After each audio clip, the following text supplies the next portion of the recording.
Hello and welcome back to another mini episode of the Delve podcast. I'm Allie. I'm a staff therapist here at Delve Psychotherapy of Chicago. And I'm Adam. I'm the executive and clinical director at Delve. Yeah, for this podcast, we're not trying for fame. We don't plan to run any ads. We just want to add value and be as helpful as possible. So please share this with at least one other person that you think would find value. It would be really, really helpful. Yes, please. Yes, please. Here at Delve, we offer individual, couples, group, and family therapy. So if you're interested in a free consultation call, you can head on over to delvepsych.com. That's DELVEPSYCH.com. And as always, please check out our blog on Substack. It's at delvepsych.substack.com. Thank you, Allie. So, Adam, what are we talking about today? Yeah, I asked if I could get into the idea of the ways that we externalize our understanding of what's going on, specifically the way that we may, in certain circumstance, fall into a pattern of thought that psychologists know as kind of appraisal of others. And really, it turns into judgments of others. So I was hoping to get into this topic to really help to articulate how in certain settings the experience of a difficult interpersonal thing may turn into a hyper-analysis of another person external to you. Can you give us an example of what you might mean by that? Let's say that we recently hung out with friends, and a friend says something along the lines of, "I'm really glad that we're getting together. I've missed hanging out with you." That seems pretty innocuous on the surface, but for one's own reasons, there may be a way in which that activates something in you, and perhaps the narrative begins, "Oh, they're mad that we haven't hung out as much recently, and they're trying to slyly communicate to me that we should be hanging out more, and this was kind of a shitty way for them to go about sneakily telling me that we should be hanging out more. And it's my fault that we haven't been hanging out as much." Wow, how did we get all that from just that simple little sentence that my friend said? That could have been completely innocent. But have we seen circumstances like that, you and I? Absolutely. But I guess my question is, why do we do that? Yeah, so I mean, to some degree, I think it's hard to look inward and it's hard to examine thyself. And so what we often do instead is we start to externalize or really appraise the other person. And there's several ways in which we can do those kinds of things. So one thing that we do, and the specific one that I'm hoping to talk about today, is we start to judge who they are. My friend is judgmental, or my friend is, kind of sly or something like that. I make that broad characterization of who they are as a whole person. It's thinking of them in terms of personality and characteristic, rather than thinking of the moment as a thing that two people were saying that might have many causes and reasons. Does that make sense? Yeah. So sort of like identifying somebody as judgmental person versus just, oh, that one thing they said right there was just judgmental. Yeah, and maybe it wasn't even. Right. Another circumstance, somebody gets a little bit irritable on a first date. They're hungry and they're nervous and they wanted everything to go just right. And you get to the restaurant and there's a longer wait than expected. And with the waiter, with the person, the hostess, they say something along the lines of, like, "Is there anything we can do to speed this up?" Subtle. But then the person that they were on a date with were like, "I think Brad's just toxic." Right. Like, he was mean to that waiter. He is rude. Um, yeah. And that is who he is Right. in this sustained, inflexible, and flawed way. He is flawed in that way, in an inflexible, intentional way. He's trying to be that way. He's always that way, and and there's no changing that. Hmm. Sort of not giving him any room to grow or change or be any differently. I guess I'm still curious as to like why we do that. Is it because our brain likes to like put people in boxes and labels so we know like we can kind of like predetermine how they'll be? Brains love classification and categorization, and there is a usefulness to categorizing and classifying people. But it is a gross oversimplification.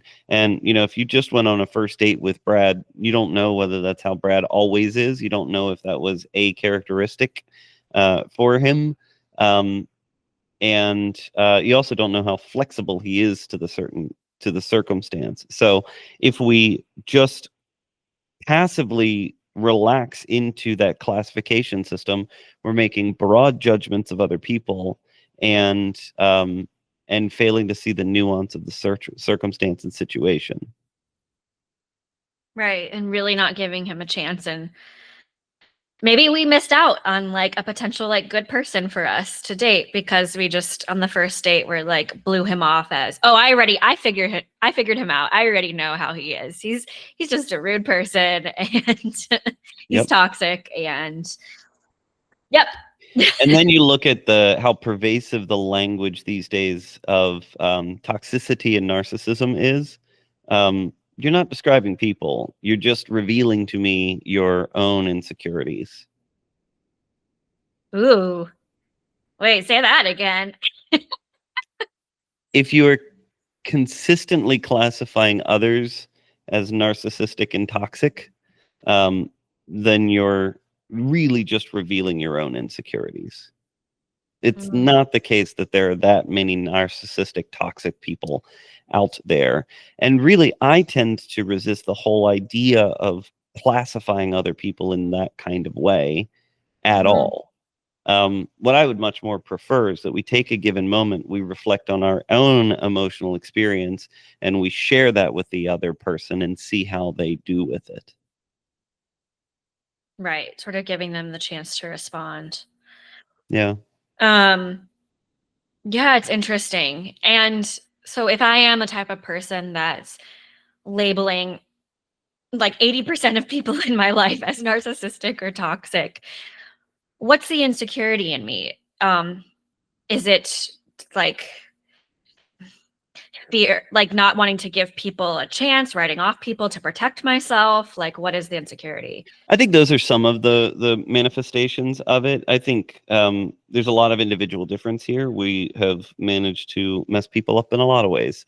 But there's certainly some element, I think, of a struggle to trust others, a belief potentially that others are dangerous or have malintentions or something of that nature. And I'm trying to protect myself from that. So I'm on the lookout for diagnosing as many people as possible as toxic or narcissistic. And you will usually find that people that have been burned a lot in the past tend to do this a lot, and they'll start to articulate pretty neutral stimuli as being evidence of that toxicity, if you will. Right. Yeah. Being hyper vigilant about everything around me is like a sign of like, oh, see, I spotted another narcissist. Right. And so suddenly somebody's setting a boundary with you and you call that toxic. It's like, no. Yeah. Or somebody's displaying a small degree of reasonable anger in a situation and we call that toxic. No. Yeah. Anger is not toxic. Anger is a valid, normal emotion and it should be expressed. It should be expressed in healthy ways. But yeah, that judgment blocks you from looking at yourself. Ooh. Yeah. That's powerful. That judgment of others blocks you from looking at yourself. What's going on with you? Yeah, because it's so much easier to just write people off, cut a lot of people out of your life, and not have to face and deal with any sort of discomfort. Then I'll have to look at myself. Yeah. So let's imagine that in an early dating context, somebody says something that you start to feel a particular way about. One thing you could say is like, oh, well, they are just fill in the blank trait. And therefore, I'm going to pull away. Alternatively, you could look inward and say, well, why does this bother me? I'm not saying it should or it shouldn't bother me, but why does this bother me? And if it is bothering me, how is it bothering me and what might I need around it? Then I could potentially say to the other person, there's nothing wrong with you saying like, oh, I wish we could hang out more. I notice that within me, I start to feel a sense of burden and expectation that is mine. It's not yours, but I start to feel that sense of burden and expectation on me to make sure that I'm performing when I hear those kinds of things. And it might be easier for me to hear it in this other way, or to just have you invite me to something or something like that. Now we can actually kind of negotiate, and we haven't blamed the other person for doing something wrong. They did something fine. It just hits me in a weird way, and that's mine. Right. I think that's the piece that's important, is owning it as it's yours. It's your stuff. Right. Yeah. And we had that past episode when we talked about nobody can make me feel. That's what we're talking about here, right? The other person could say, man, I wish we could hang out more. And you could internalize that as, fuck, I'm failing as a friend. But that's your shit. They didn't make you feel that. No one can make you feel that. Yeah. Yeah, it's all your own internal stuff of, man, am I a good enough friend? Oh my God, I must suck. Yeah, that's all yours. Something too, I think in this idea of like appraising people is like, is there ever really good people and bad people? Truly, or are we all just somewhere in the middle, in the gray? Sometimes good people, I think this is what you said last episode, sometimes good people do bad things and sometimes bad people do good things. Yeah. I've been quoted as also saying I don't believe in assholes. To some degree, I do think we need to make room for like the worst of the worst of our kind. Oh yeah. And I there are certain individuals who I suppose subjected many other people to abuse or worse that I would have some choice words for in terms of their character. So it's not the case that I'm going to like double and triple down on there absolutely not being bad people. What I will say is that I don't think it's the majority of people. I don't think that many of us have spent a lot of time around a lot of those people. I think that there's a select few that get that bad. And in almost all of those circumstances, you will almost always find rampant abuse or neglect in their past. That doesn't excuse their actions. That doesn't make them not an asshole if you want to believe in assholes. But it's not a defense of them, but it is a bit of an explanation for how we get there. Right. Usually, the person that's been experiencing rampant abuse like that is seeking power. Why do I need power? Because then no one can abuse me.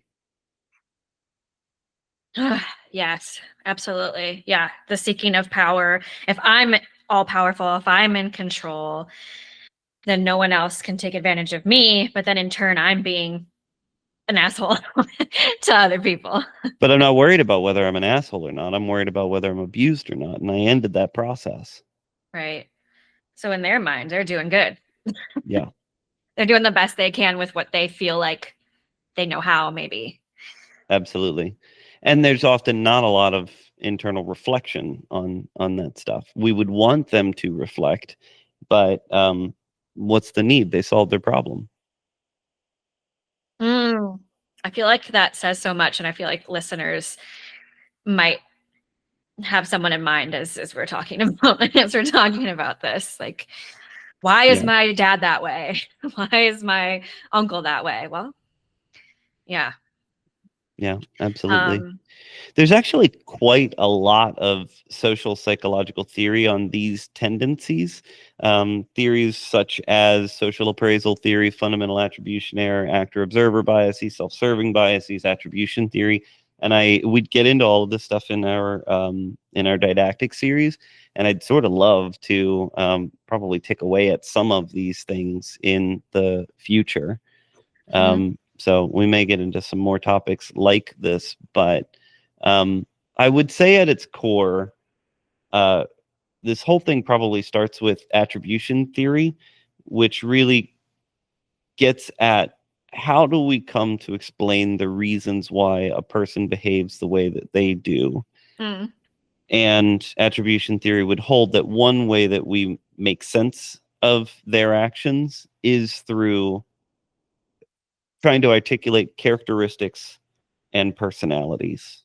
If I can come up with a characteristic that you are, then I know why you did what you did.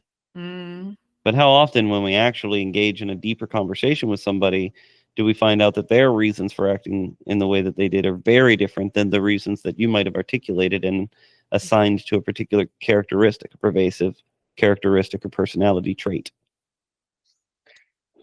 Absolutely. Unfortunately, we can't read minds. At least most humans can't. Maybe there's some magical people out there, but you can't even read your own mind. Your own mind is lying to you repeatedly, let alone somebody else's. So, I mean, to some degree, there is an even deeper question of are there causes for behavior? Certainly there are, but like, are there articulable, objective causes that we can all agree upon? That starts to get a little more dodgy, especially outside of a lab setting. Right. So if we're holding ourselves to, okay, we're not going to like label or judge or praise people. If we have an interpersonal conversation with someone and they say or do something that maybe rubs us the wrong way, instead of saying, oh, I found the narcissist, or I found this person out. They're a rude and considerate person. I already know. I'm not dating them anymore. So instead of doing that, we're going to perhaps come to them and say, hey, like this thing that you said or did the other day, it made me feel some type of way. What was going on? And kind of give them the opportunity to sort of say what was going on for them. I mean, I would probably finesse that very slightly different. I would avoid the language of made me feel. 100%, yes. So sorry to nitpick. No, good. And I also would try to focus on, did we do an episode on the 4 actions to take in a relationship? I think we did, right? Because it was about fighting different. Yeah. The one where it's like either you like voice or you choose loyalty or you leave. Is that what you're talking about? That's not the one I'm thinking of. That's exit, voice, and loyalty, although we might have talked about it in that episode. I'm fairly sure we talked about this. Regardless, I'll give it again. So 4 actions to take in an interpersonal relationship around tense topics.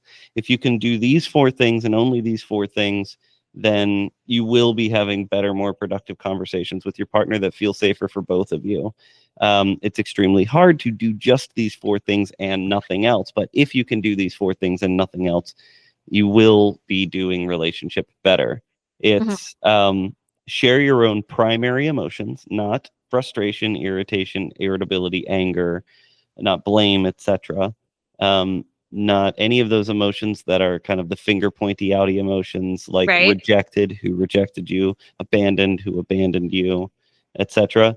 But sharing your own primary emotions. That's one. Ask questions, especially open-ended questions, non-leading questions. Make asks where you're specifically just asking the other person to do something, but being open to the fact that they can agree or disagree on whether they're going to do it or not do it. Not demands, but asks, truly asks, and then offer gifts, which might be recognition of something that they've done, or some care that they've taken, or some difficulty they might be experiencing, or something as simple as, hey, are you okay? So if you could do just those 4 things and only those 4 things in any context, then you're going to be better off. So somebody says something, it hits me a kind of way. Hey, the other day when you said that thing, I noticed what was happening for me was blah. Blank. Or a narrative that started in my own mind was blah, blah, blah, blah, blah. It made me worry that you're going to leave, or it made me worry that you don't love me anymore. Yeah. And then from there, that was the second one was. I don't remember what order I gave it to you in, but in general, it's ask questions, make ask, share primary emotions, and offer gifts. Got it. No, I think that's a really good rule of thumb for people. Anything else on this topic of appraisal? For this episode, I think we can leave it there, but I would love to revisit so that we can get into some more of the particular social psychological theories, because I think they good. Yeah, no, it's very interesting. For whatever reason, I don't find that psychotherapists spend much time thinking about these things, even though I find that our relational dynamics are replete with these. Oh, yeah, for sure. I didn't really hear much about this until our didactics. So. Yeah, which is bananas, because this is the best articulation of common experiences in relationships. Yeah.